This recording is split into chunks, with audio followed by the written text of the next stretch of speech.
Iran এবার দিয়েই দিল সেই ঘোষণা। যুক্তরাষ্ট্র ও ইসরায়েলের বিরুদ্ধে দেশটি পেয়েছে ঐতিহাসিক বিজয়। এত বড় ঘোষণার নেপথ্যের গল্প আমাদের অজানা নয়। এবারে আরো বিস্তারিত জানা যাক। ইরানের ভারপ্রাপ্ত প্রতিরক্ষা মন্ত্রী ব্রিগেডিয়ার জেনারেল মাজিদ ইবনে রেজা দাবি করেছেন, ইরানের সশস্ত্র বাহিনী যুক্তরাষ্ট্র ও ইসরায়েলকে ঐতিহাসিক পরাজয় উপহার দিয়েছে। মুসলিম দেশগুলোর প্রতিরক্ষা মন্ত্রীদের উদ্দেশ্যে পাঠানো ঈদুল আজহার শুভেচ্ছা বার্তায় তিনি এই মন্তব্য করেন। তার দাবি, 1 বছরেরও কম সময়ের মধ্যে ইরানের বিরুদ্ধে 2বার হামলা চালানো হয়েছে। প্রথমটি 2025 সালের জুনে, যেটি 12 দিন স্থায়ী ছিল, আর দ্বিতীয় সংঘাত শুরু হয় চলতি বছরের ফেব্রুয়ারির শেষ দিকে, যা এপ্রিলের শুরুতে যুদ্ধবিরতির মাধ্যমে আপাতত থেমে আছে। এই দুই সংঘাতেই যুক্তরাষ্ট্র ও ইসরায়েল সরাসরি ইরানের সামরিক ও বেসামরিক স্থাপনাগুলোকে লক্ষ্যবস্তু বানায় বলে অভিযোগ তেহরানের। ইরানের ভাষ্য অনুযায়ী এসব হামলায় নিহত হয়েছেন শীর্ষ রাজনৈতিক ব্যক্তিত্ব, সামরিক কমান্ডার, সাধারণ নাগরিক, এমনকি শিশু ও শিক্ষার্থীরা। ক্ষতিগ্রস্ত হয়েছে দেশের গুরুত্বপূর্ণ অবকাঠামো। কিন্তু সবচেয়ে বড় বার্তাটি আসে এরপর। ইরানের ভারপ্রাপ্ত প্রতিরক্ষা মন্ত্রী বলেন, এত বড় হামলার পরও ইরানের সশস্ত্র বাহিনী শুধু টিকে থাকেনি, বরং শত্রুদের আধিপত্যে ঐতিহাসিক আঘাত এনেছে। এই বক্তব্যের পেছনে কি রয়েছে? বিশ্লেষকেরা বলছেন, ইরান এখন সরাসরি সামরিক বিজয়ের চেয়েও বড় কিছু তুলে ধরতে চাইছে। সেটি হলো প্রতিরোধের প্রতীক হিসেবে নিজেদের অবস্থান। কারণ যুক্তরাষ্ট্র ও ইসরায়েলের মতো শক্তিশালী প্রতিপক্ষের টানা সামরিক চাপের পরও যদি একটি দেশ পাল্টা হামলা চালাতে পারে, ক্ষেপণাস্ত্র উৎক্ষেপণ করতে পারে এবং যুদ্ধ চালিয়ে যেতে পারে, তাহলে সেটিকে তেহরান নিজেদের কৌশলগত সফলতা হিসেবেই দেখছে। আরেকটি গুরুত্বপূর্ণ বিষয় হলো মুসলিম বিশ্বকে ঘিরে ইরানের নতুন বার্তা। মাজিদ ইবনে রেজা বলেছেন, মুসলিম দেশগুলোর মধ্যে ঐক্য ও সহযোগিতা এখন সবচেয়ে বড় প্রয়োজন। তার ভাষায়, বর্তমান পরিস্থিতিতে সংলাপ ও সমন্বয়ই মুসলিম উম্মার প্রধান অগ্রাধিকার হওয়া উচিত। ইরানের ভারপ্রাপ্ত প্রতিরক্ষা মন্ত্রী যুক্তরাষ্ট্রকে অভিযুক্ত করে বলেন, ওয়াশিংটনের প্রধান লক্ষ্য হলো ইসরায়েলকে সমর্থন দেওয়া, আর সেই সমর্থনের কারণেই গত কয়েক দশকে ফিলিস্তিনের সহিংসতা ও দখলদারিত্ব বেড়েছে। লাগছে মনে খুশির জোয়ার সবখানে, আর ঈদ লাগছে মনে বিকাশ পেতে সবখানে।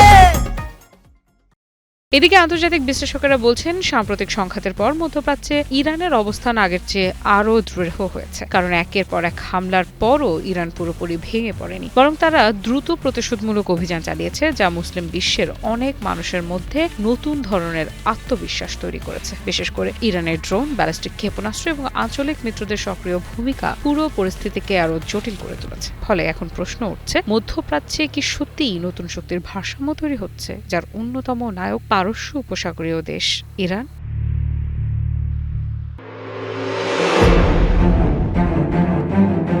যুক্তরাষ্ট্রের ভেতর থেকেই এবার ইরানের পক্ষে উঠল জোরালো কণ্ঠ, আর সেই কণ্ঠ এসেছে নিউ ইয়র্ক সিটির মেয়র জোহরান মামদানির কাছ থেকে।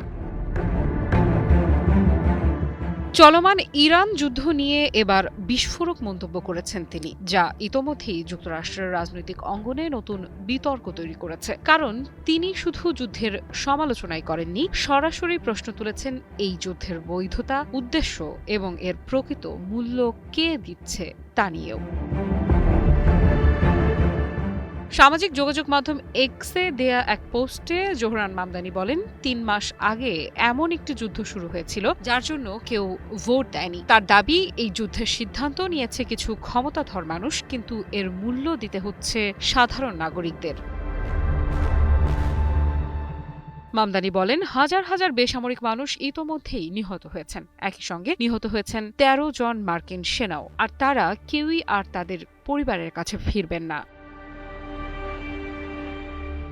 এখানেই থামেননি নিউ ইয়র্কের এই মেয়র। তিনি সরাসরি অভিযোগ করেন, কংগ্রেসের অনুমোদন ছাড়াই এই যুদ্ধ শুরু করা হয়েছে। তিনি আরও বলেন, যুদ্ধের প্রভাব শুধু মধ্যপ্রাচ্যে সীমাবদ্ধ নেই, এর সরাসরি চাপ পড়ছে যুক্তরাষ্ট্রের সাধারণ মানুষের জীবনেও। মামদানির ভাষায়, আমেরিকানরা এখন পেট্রোল পাম্পে বাড়তি দাম দিচ্ছেন, মুদি দোকানে প্রতিদিনের প্রয়োজনীয় পণ্যের দামও বেড়ে যাচ্ছে। অর্থাৎ হাজার মাইল দূরের যুদ্ধের বোঝা গিয়ে পড়ছে শ্রমজীবী মানুষের কাঁধে। তিনি বলেন, বিদেশে ঝরে যাওয়া প্রতিটি প্রাণ এবং দেশের শ্রমজীবী মানুষের পকেট থেকে বেড়ে যাওয়া প্রতিটি ডলার সবই এই বেপরোয়া সিদ্ধান্তের ফল। সবচেয়ে কড়া মন্তব্যটি তিনি করেন শেষ দিকে। মামদানি বলেন, যারা এই যুদ্ধের সিদ্ধান্ত নিয়েছে তারা কখনো এর মূল্য দেবে না, বরং সেই চাপ বহন করতে হচ্ছে এমন মানুষদের যাদের সেই ধাক্কা সামলানোর সামর্থ্য সবচেয়ে কম।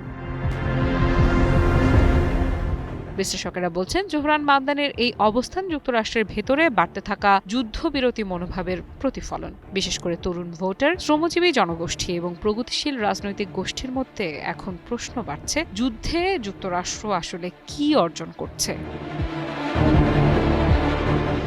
আরেকটি গুরুত্বপূর্ণ বিষয় হলো, মামদানি প্রথম দিন থেকেই এই যুদ্ধের বিরোধিতা করেছেন বলে দাবি করছেন। তার ভাষায়, আমি তখনও এর বিরোধিতা করেছি, এখনো করি, এই যুদ্ধ বন্ধ করতেই হবে। এই বক্তব্যের পর সামাজিক যোগাযোগ মাধ্যমে ব্যাপক প্রতিক্রিয়া দেখা গেছে। ঈদ লাগছে মনে, খুশির জোয়ার সবখানে, আরে ঈদ লাগছে মনে, বিকাশ পেমেন্ট সবখানে। কেউ তাকে সাহসী কণ্ঠ বলেছেন, আবার কেউ অভিযোগ তুলেছেন তিনি ইরানের অবস্থানকে বৈধতা দিচ্ছেন। তবে বাস্তবতা হলো, যুক্তরাষ্ট্রের ভেতরে এখন যুদ্ধ নিয়ে বিভক্তি স্পষ্ট হয়ে উঠেছে। একদিকে জাতীয় নিরাপত্তার প্রশ্ন, অন্যদিকে অর্থনৈতিক চাপ ও মানবিক ক্ষয়ক্ষতি। আর এই পরিস্থিতিতে জোহরান মামদানির মতো বড় শহরের একজন মেয়রের প্রকাশ্য অবস্থান নতুন রাজনৈতিক সমীকরণও তৈরি করতে পারে। ইরান সমর্থিত লেবাননের বিদ্রোহী গোষ্ঠী হিজবুল্লাহর ছোড়া মিসাইলের ঝড়ে পুরোপুরি যেন দিশেহারা অবস্থা ইসরায়েলিদের। কিন্তু কি এমন লঙ্কাকাণ্ড ঘটিয়েছে হিজবুল্লাহ, যার জন্য কুল কিনারা পাচ্ছেন না ইসরায়েলের প্রধানমন্ত্রী বেনিয়ামিন নেতানিয়াহু? ইহুদিবাদীদের বিরুদ্ধে শক্ত প্রতিরোধ বলয় গড়ে তুলতে ইরান সমর্থিত বিদ্রোহী গোষ্ঠীটি এনেছে এমন সব অস্ত্র যাকে প্রতিহত করতে হিমশিম খাচ্ছে ইসরায়েলের সামরিক বাহিনী। তবে কি লেবাননেও পরাজিত হতে চলেছে ইসরায়েল? প্রশ্ন হলো, হঠাৎ করেই ইসরায়েলের বিরুদ্ধে এভাবে দাপট দেখাতে কিভাবে সফল হচ্ছে হিজবুল্লাহ বাহিনী? মধ্যপ্রাচ্য থেকে ইহুদিবাদীদের মূল উৎপাটনের শপথ নিয়েছে ইরান। সাম্প্রতিক যুদ্ধের মাধ্যমেই নেতানিয়াহুর দিকে আঙুল উঁচিয়ে ইরান বুঝিয়ে দিয়েছে যে আগ্রাসন বন্ধ করো, তা না হলে পারস্য উপসাগরীয় অঞ্চলে লজ্জাজনক পরাজয় হবে ইহুদিবাদীদের। ইরানের কাছে পরাজয় বরণ করার পর হিজবুল্লাহর বিরুদ্ধেও যেন প্রায় একই হাল হতে চলেছে ইসরায়েলের সামরিক বাহিনীর। মাত্র ২৪ ঘন্টার মাথায় ইসরায়েলের বিরুদ্ধে ২২ দফায় হামলা চালিয়েছে লেবাননের বিদ্রোহী গোষ্ঠী হিজবুল্লাহ। মূলত চলতি বছরের মার্চ মাস থেকে পুনরায় শুরু হওয়া ইসরায়েলের আগ্রাসনের বিরুদ্ধেই এমন প্রতিরোধ বলয় গড়ে তুলেছে ইরান সমর্থিত বিদ্রোহী গোষ্ঠীটি। সে লক্ষ্য বাস্তবায়নে ইসরায়েলের উত্তরাঞ্চলে প্রতিনিয়তই জোরদার মিসাইল হামলা চালাচ্ছে হিজবুল্লাহ, যাকে ঘিরে কিছুক্ষণ পরপরই ইহুদিবাদী দেশটিতে বেজে উঠছে নিরাপত্তার সাইরেন। ফলে বাধ্য হয়ে বাংকারে লুকাতে হচ্ছে ইসরায়েলিদের। জানা গেছে, শুধুমাত্র ইসরায়েলের কিরিয়াত সমনা শহরকে লক্ষ্য করে সম্প্রতি কমপক্ষে ৮টি ক্ষেপণাস্ত্র ছুড়েছে হিজবুল্লাহ বাহিনী। ৩০ মে এক প্রতিবেদনে বিষয়টি নিশ্চিত করেছে ইরানের রাষ্ট্রীয় সম্প্রচার মাধ্যম প্রেস টিভি। কিন্তু প্রশ্ন হলো, হিজবুল্লাহর প্রতিরোধমূলক হামলা ঠেকাতে কেন ব্যর্থ হচ্ছে ইসরায়েল? নেতানিয়াহুর জন্য দুঃসংবাদ, হিজবুল্লাহর হাতে এসেছে এমন অস্ত্র যাকে প্রতিহত করার মতো এয়ার ডিফেন্স সিস্টেম নেই ইসরায়েলের কাছে। কামিকাজে মডেলের এক ধরনের বিশেষ আত্মঘাতী ড্রোন তৈরি করেছে হিজবুল্লাহ। এসব মারণাস্ত্রের সবচেয়ে গুরুত্বপূর্ণ দিক হলো, এই ড্রোনগুলোতে নেই কোনো তারবিহীন নেটওয়ার্ক ব্যবস্থা, অর্থাৎ ফাইবার অপটিক কেবলের সাহায্যে প্রায় ৩০ কিলোমিটার দূর থেকে এগুলোকে নিয়ন্ত্রণ করে হিজবুল্লাহর সেনারা। বিশ্লেষকরা বলছেন, ওয়্যারলেস সংকেত ছাড়াই এসব ড্রোন কাজ করতে পারায় এগুলোকে প্রতিহত করতে পারে না ইসরায়েলের উন্নত এবং অত্যন্ত ব্যয়বহুল প্রতিরক্ষা ব্যবস্থাগুলো, যার ফলে নির্ভুলভাবেই শত্রুপক্ষের সামরিক লক্ষ্যবস্তুকে গুড়িয়ে দিতে সফল হচ্ছে হিজবুল্লাহ। তবে এসব মারণাস্ত্র কোথায় পাচ্ছে লেবাননের বিদ্রোহী গোষ্ঠীটি? বহু বছর ধরে ইরানের আর্থিক ও সামরিক সহায়তায় নিজেদের এক বিশাল অস্ত্রভাণ্ডার গড়ে তুলেছে লেবাননের বিদ্রোহী গোষ্ঠী হিজবুল্লাহ, এমনটাই দাবি ইসরায়েলের গোয়েন্দাদের। ফিলিস্তিনের গাজা উপত্যকায় ইসরায়েলের যুদ্ধ শুরু হওয়ার আগে হিজবুল্লাহর কাছে প্রায় ১.৫ লাখ মিসাইল ছিল বলেও জানিয়েছে ইসরায়েলের সামরিক সূত্রগুলো। তবে আত্মঘাতী এসব ড্রোনগুলো প্রসঙ্গে ইহুদিবাদীদের শঙ্কা, চীন কিংবা ইরান থেকেই এসব আমদানি করেছে হিজবুল্লাহ। তারপর সেই মারণাস্ত্রগুলোতে গ্রেনেড অথবা অনুরূপ বিস্ফোরক ডিভাইস যুক্ত করে সেগুলো দিয়ে ইসরায়েলের বিরুদ্ধে হামলা চালাচ্ছে লেবাননের বিদ্রোহী গোষ্ঠীটি।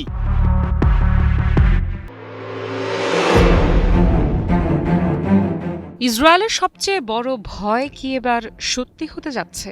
নতুন যুদ্ধ শুরু হলে ইরান কি সরাসরি ইসরায়েলের ভূখণ্ডে আক্রমণ করতে চলেছে? এমন আশঙ্কা উঠে এসেছে খোদ ইসরায়েলের ভেতর থেকেই। ইসরায়েলি সেনাবাহিনী আইডিএফ এমন এক সতর্ক বার্তা দিয়েছে যা পুরো মধ্যপ্রাচ্যে নতুন করে উত্তেজনা ছড়িয়ে দিয়েছে। তাদের দাবি, প্রতিটি সংঘাতের পর ইরান নতুন নতুন যুদ্ধ কৌশল শিখছে, আর ভবিষ্যতে আরেকটি যুদ্ধ শুরু হলে আগের চেয়ে অনেক বেশি শক্তিশালী হুমকি হয়ে উঠবে তেহরান। সবচেয়ে উদ্বেগের বিষয় হলো ইসরায়েলের ধারণা, যুক্তরাষ্ট্র ও ইরানের মধ্যে যেই নতুন চুক্তির আলোচনা চলছে সেখানে ব্যালিস্টিক ক্ষেপণাস্ত্র ইস্যু প্রায় উপেক্ষিত থাকছে। অর্থাৎ ইরানের সবচেয়ে ভয়ঙ্কর অস্ত্র ভান্ডার নিয়েই কোনো কার্যকর সীমাবদ্ধতা আসছে না। আইডিএফ এর হোম ফ্রন্ট কমান্ড বলছে, ইরানের বড়, দ্রুতগতির এবং অত্যন্ত নির্ভুল ব্যালিস্টিক ক্ষেপণাস্ত্রই এখন ইসরায়েলের অভ্যন্তরীণ নিরাপত্তার সবচেয়ে বড় হুমকি। আর যদি নতুন চুক্তিতে এই অংশ বাদ পড়ে তাহলে ভবিষ্যতের যুদ্ধ আরও বিধ্বংসী হতে পারে। ইসরায়েলি সামরিক কর্মকর্তারা স্বীকার করেছেন তারা মূলত ৩০ থেকে ৬০ দিনের যুদ্ধের প্রস্তুতি নিয়েছিল, কিন্তু বাস্তবে যুদ্ধ কখন শুরু হবে, কখন থামবে বা কত দূর গড়াবে সেই সিদ্ধান্ত পুরোপুরি ইসরায়েলের হাতে ছিল না, বরং ওয়াশিংটনের রাজনৈতিক অবস্থান বারবার বদলেছে। এক পর্যায়ে মার্কিন প্রেসিডেন্ট ডোনাল্ড ট্রাম্প ৪ সপ্তাহের মধ্যে যুদ্ধ সীমাবদ্ধ রাখার কথা বলেছিলেন। পরে সেটি আবার ৬ সপ্তাহ পর্যন্ত বাড়ানো হয়। অথচ যুদ্ধবিরতির পরও নতুন সংঘাতের ঝুঁকি কিভাবে মোকাবেলা করা হবে সে বিষয়ে স্পষ্ট কোনো দিক নির্দেশনা ছিল না। ফলে এখন এক ধরনের অনিশ্চয়তার মধ্যে আছে ইসরায়েলি সেনাবাহিনী। জরুরি রিজার্ভ সেনাদের স্বাভাবিক জীবনে ফেরানো হবে নাকি আবার যুদ্ধের প্রস্তুতি নিতে হবে সেই সিদ্ধান্তও পুরোপুরি নিতে পারছে না তারা। তবে সবচেয়ে কৌতূহল তৈরি করেছে আরেকটি বিষয়। আইডিএফ বলছে ২০২৬ সালের যুদ্ধে ইসরায়েলের ক্ষয়ক্ষতি ২০২৫ সালের ১২ দিনের যুদ্ধের তুলনায় কম ছিল, কিন্তু এর পেছনের কারণ শুধুই ইসরায়েলের শক্তিশালী প্রতিরক্ষা নয়। ইসরায়েলি বিশ্লেষণ অনুযায়ী এই যুদ্ধে যুক্তরাষ্ট্র সরাসরি অনেক বেশি জড়িত ছিল। একই সঙ্গে ইরান এবার তাদের ক্ষেপণাস্ত্রের বড় অংশ ছুড়েছে সংযুক্ত আরব আমিরাত সহ আরও ১১টি আরব ও মুসলিম দেশের দিকে। অর্থাৎ ইরান শুধু ইসরায়েলকে নয়, পুরো অঞ্চলকেই নতুন কৌশলের অংশ বানিয়েছে। আর এইটি এখন সবচেয়ে বড় উদ্বেগের বিষয়, কারণ বিশ্লেষকেরা বলছেন ইরান বুঝে গেছে শুধু একটি ফ্রন্টে যুদ্ধ সীমাবদ্ধ রাখলে তারা সহজ লক্ষ্য হয়ে যাবে। তাই ভবিষ্যতের সংঘাতে তারা একসঙ্গে একাধিক থেকে চাপ তৈরি করতে পারে। আমি ভরসা রাখি হিরন স্মার্ট ওয়াটার পিউরিফায়ারে। আর এখানেই সামনে আসছে নতুন আশঙ্কা। যদি ইরান আরও উন্নত ক্ষেপণাস্ত্র, ড্রোন এবং সমন্বিত হামলার কৌশল তৈরি করে থাকে তাহলে পরবর্তী সংঘাত আগের যে কোনো সময়ের চেয়ে ভয়াবহ হতে পারে। ইসরায়েলের ভেতরেও এখন এই প্রশ্ন জোরালো হচ্ছে, ইরানের ক্ষেপণাস্ত্র কর্মসূচিকে নিয়ন্ত্রণ ছাড়া রেখে কোনো চুক্তি আদৌ কার্যকর হবে কি?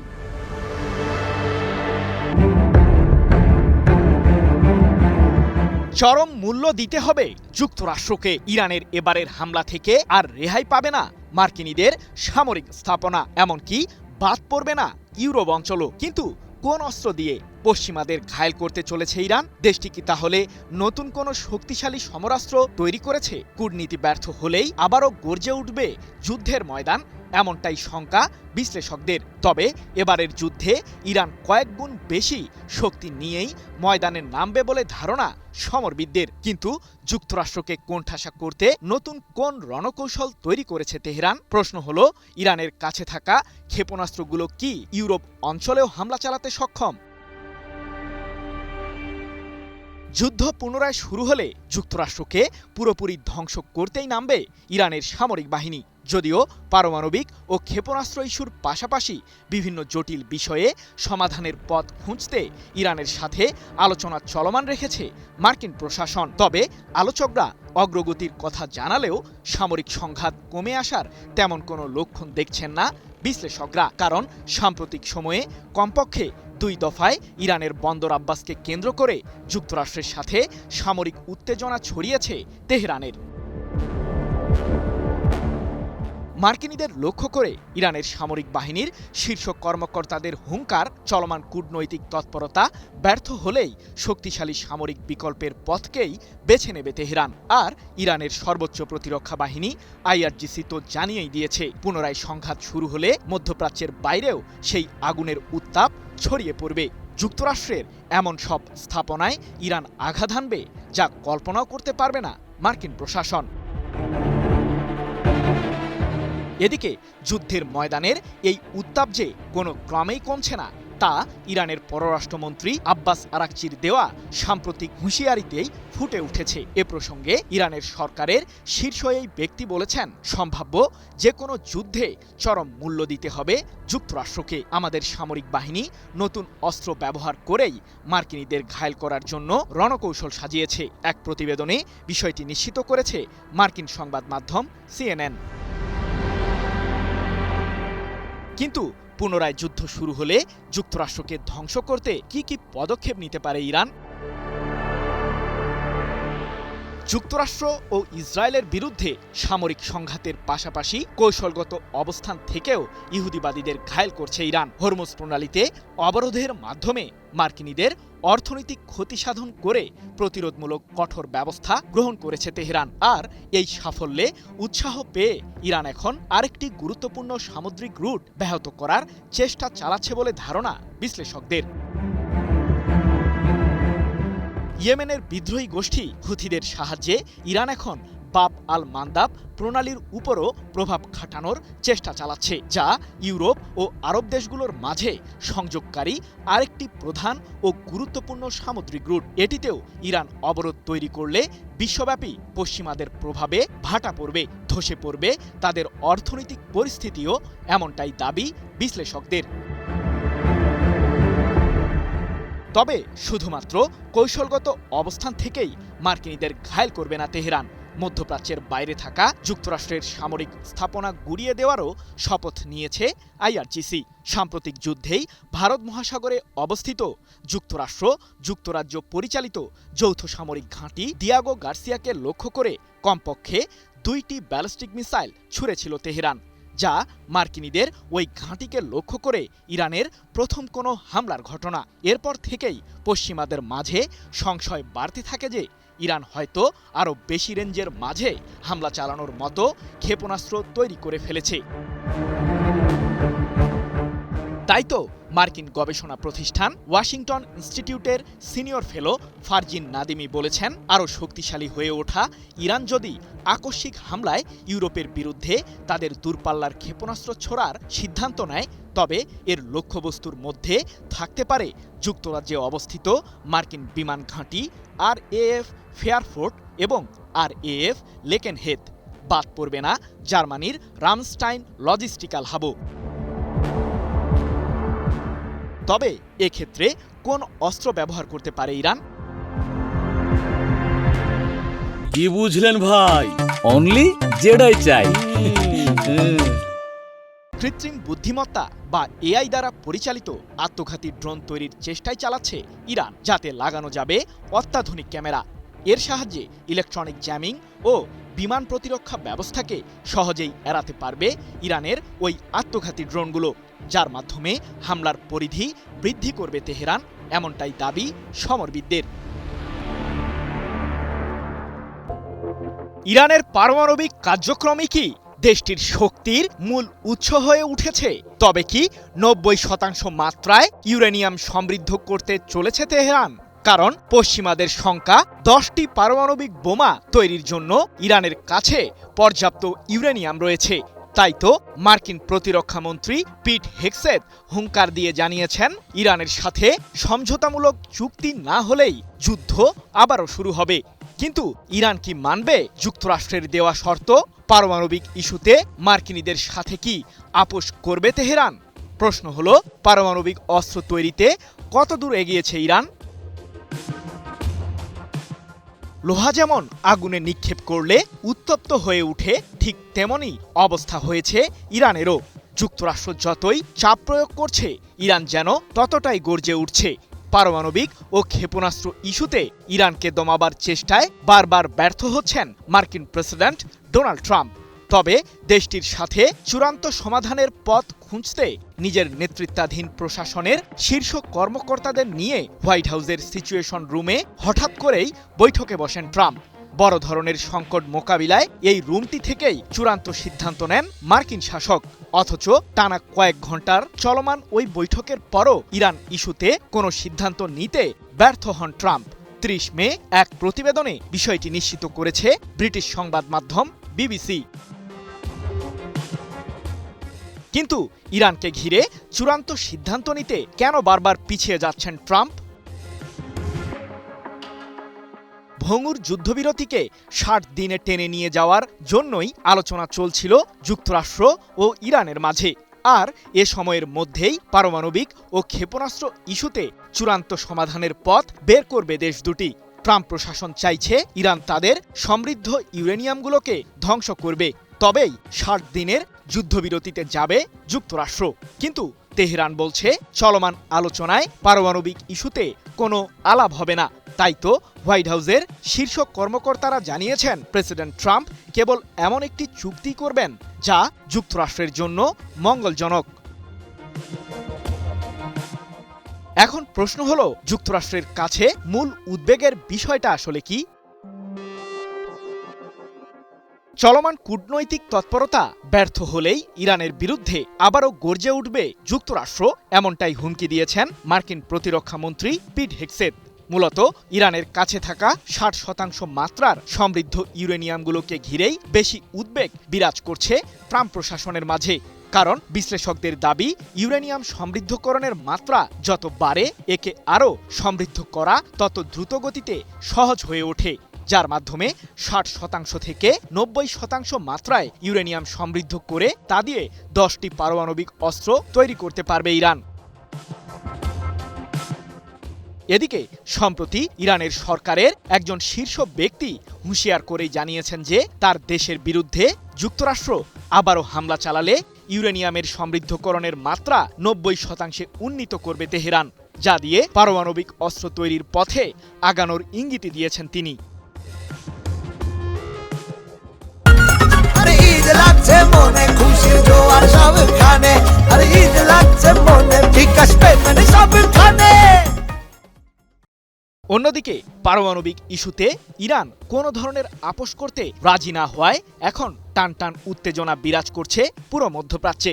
এরই মাঝে ইরানের সামরিক বাহিনী ঘোষণা দিয়েছে যে পুনরায় যুদ্ধে শত্রুপক্ষকে চরম শিক্ষা দিতে সর্বোচ্চ প্রস্তুতি গ্রহণ করেছে তেহরান।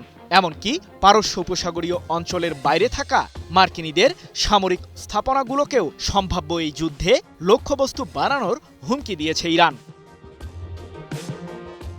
যুক্তরাষ্ট্র বুঝে গিয়েছে ইরানকে দমানো মোটেও কোনো সহজ কাজ নয়। তাহলে কি ইরানের ক্ষেপণাস্ত্রকেই ভয় পেল মার্কিন প্রশাসন? কারণ সাম্প্রতিক যুদ্ধে বিমানবাহী রণতরী মধ্যপ্রাচ্যে এনে ভীতিকর এক পরিস্থিতি তৈরি করে যুক্তরাষ্ট্র। তবে এতেও যে ইরান দমাবার পাত্র নয় সে বিষয়টি হারে হারে টের পেয়েছে মার্কিনীরা। যুক্তরাষ্ট্র ও ইসরায়েলের যৌথ বাহিনীর সামনে ইরান ব্যবহার করেছে কেবলমাত্র মিসাইল আর আত্মঘাতী ড্রোন, আর এতেই যেন ইহুদিবাদীদের মরিমরি অবস্থা। কিন্তু ইরানের ক্ষেপণাস্ত্রের ভাষাকে প্রতিহত করতে কেন ব্যর্থ হয়েছে যুক্তরাষ্ট্র ইসরায়েল? প্রশ্ন হলো, পারমাণবিক ইস্যুতে ইরান কি তবে ঘুরে দাঁড়াবে? যুদ্ধের উত্তাপ যেন কোনোভাবেই কমছে না মধ্যপ্রাচ্যে। ইরানের বিরুদ্ধে নতুন করে 2 দফায় হামলা চালিয়েছে যুক্তরাষ্ট্র। অবশ্য এই হামলায় তেহরানের কোনো ক্ষতি করতে পারেনি মার্কিন সামরিক বাহিনী। উল্টো যুক্তরাষ্ট্রেরই মান ইজ্জত যেন বিলীন করেছে তেহরান। MQ-9 মডেলের মার্কিন সামরিক বাহিনীর একটি আত্মঘাতী ড্রোনকে ভূপাতিত করে নিজেদের শক্তির নতুনভাবে জানান দিয়েছে ইরান। এমনকি কুয়েতে থাকা যুক্তরাষ্ট্রের বিশেষ একটি সামরিক ঘাঁটিকে লক্ষ্য করে ব্যালিস্টিক ক্ষেপণাস্ত্র ছুড়ে মার্কিন প্রেসিডেন্ট ডোনাল্ড ট্রাম্পের মনে ভয় ধরিয়ে দিয়েছে তেহরান। ঠিক এ কারণেই মার্কিনীদের সাথে চলমান কূটনৈতিক আলোচনায় অংশ নেওয়া ইরানের প্রতিনিধি দলের শীর্ষ ব্যক্তি ও দেশটির পার্লামেন্টের স্পিকার মোহাম্মদ বাঘের গালিবাফ বলেছেন, আলোচনার মাধ্যমে নয় বরং ক্ষেপণাস্ত্রের সাহায্যেই যুক্তরাষ্ট্রের কাছ থেকে নিজেদের স্বার্থ আদায় করছি আমরা। বৈঠকে শুধুমাত্র আমাদের দাবি দাওয়াগুলো মার্কিনীদের কাছে তুলে ধরি। 29 মে এক প্রতিবেদনে বিষয়টি নিশ্চিত করেছে ইরানের রাষ্ট্রীয় সম্প্রচার মাধ্যম প্রেস টিভি। কিন্তু কূটনীতির এই মার প্যাচে ইরানের ক্ষেপণাস্ত্র কিভাবে আলোচনার মূল কেন্দ্র হয়ে উঠল? মধ্যপ্রাচ্যের দেশগুলোর মাঝে ইরানের কাছেই সবচেয়ে বেশি পরিমাণে ক্ষেপণাস্ত্রের মজুদ আছে। সাম্প্রতিক যুদ্ধের আগেই এমন হুঁশিয়ারি দিয়েছিলেন বিশ্লেষকরা। আর ইসরায়েলের প্রধানমন্ত্রী বেনিয়ামিন নেতানিয়াহু চান ইরান যাতে তাদের ক্ষেপণাস্ত্র কার্যক্রম থেকে সরে দাঁড়ায়। এমনকি ইরানের বিভিন্ন জায়গায় ছড়িয়ে ছিটিয়ে থাকা দেশটির মিসাইল ঘাঁটিগুলোকে লক্ষ্য করে কয়েক দফায় বোমা বর্ষণও ঘটিয়েছে ইহুদিবাদীরা। কিন্তু তাতেও কোনো সফলতা অর্জন করতে পারেনি যুক্তরাষ্ট্র ও ইসরায়েল। তাই তো ইরানের পার্লামেন্টের স্পিকার বেশ দম্ভের স্বরেই বলেছেন, যে কোনো চুক্তির বিজয়ী সেই পক্ষ যারা পরের দিন থেকেই যুদ্ধের জন্য ভালোভাবে প্রস্তুতি নেয়। কথা ও কাজের সাথে মিল রাখা জাতি হলো ইরানিরা। সম্প্রতি দেশটির সামরিক বাহিনীর শীর্ষমহল দাবি করেছে যে তাদের বহরে যোগ হয়েছে নতুন আরো শত শত ব্যালিস্টিক মিসাইল। এমনকি মধ্যপ্রাচ্য জুড়ে টিকে থাকা যুক্তরাষ্ট্রের বাকি সামরিক স্থাপনাগুলোকে লক্ষ্য করে ক্ষেপণাস্ত্র তাক করেছে তেহরান। পুনরায় যুদ্ধ শুরু হলেই পূর্বের চেয়েও কঠোর জবাব দেওয়ার জন্য সর্বোচ্চ প্রস্তুতিতেই রয়েছে ইরানের সশস্ত্র বাহিনী। এখন প্রশ্ন হলো, ইরানের পারমাণবিক কার্যক্রম বন্ধ করা নিয়ে নেতানিয়াহুর স্বপ্ন কি তবে অধরাই থেকে যাবে? আরে ঈদ লাগছে মনে, খুশির জোয়ার সবখানে। আরে ঈদ লাগছে মনে, বিকাশ পেমেন্ট সবখানে। নাতানস, ইস্পাহান ও ফোর্দো সহ ইরানের বেশ কয়েকটি পারমাণবিক কেন্দ্রে সাম্প্রতিক যুদ্ধের সময়ই হামলা চালিয়েছিল ইহুদিবাদীরা। সে সময় মার্কিন প্রেসিডেন্ট ট্রাম্প দাবি করেছিলেন যে পুরোপুরি ধ্বংস হয়েছে ইরানের পারমাণবিক কার্যক্রম। কিন্তু এখন আবার সেই ট্রাম্পই ভয়ের স্বরেই বলছেন ইরানকে কোনোদিন পারমাণবিক অস্ত্র তৈরি করতে দেবে না যুক্তরাষ্ট্র। অর্থাৎ তেহরানের এই কার্যক্রম ধ্বংস করা যে যুক্তরাষ্ট্রের জন্য প্রায় অসম্ভব, সেটি এখন সুদে মাসুলে বুঝতে পেরেছেন ট্রাম্প।